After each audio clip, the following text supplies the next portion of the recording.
够了，够了。哎，再来，再来，再来，再来，再来。好。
他说左脚掌卡住。好，你有办法回报吗？因为在其他吧。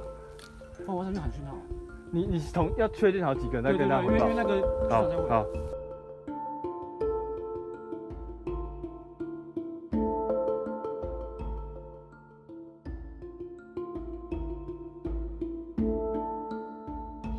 我们这13位同仁呢，目前只有5位同仁获救，其他8位同仁都已经没有生命的迹象。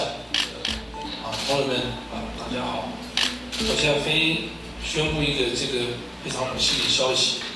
我们刚刚现场已经传回来，我们这13位同仁呢，目前只有5位同仁获救。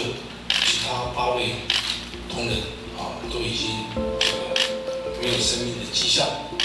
那这5位同仁获救的同仁呢，第一位是我们座机室的防治处处长刘校长少将，第2位是我们座机室周喜营中校，第3位是军文社的陈运祖，第4位是后事室次长黄佑明少将，中将，是黄佑明中将第5位是通知室次长曹俊平中将，其他8位同仁都结束了罹难，目前为止都没有生命的迹象。那在此我代表空军司令部非常沉痛的心情，我也呼吁媒体记者们给我们家属最深层的致意。后续的家属的安抚以及我们飞行的这些特检，我们会按照我们空军的标准作业程序来执行。以上是重大学员的宣布，谢谢各位。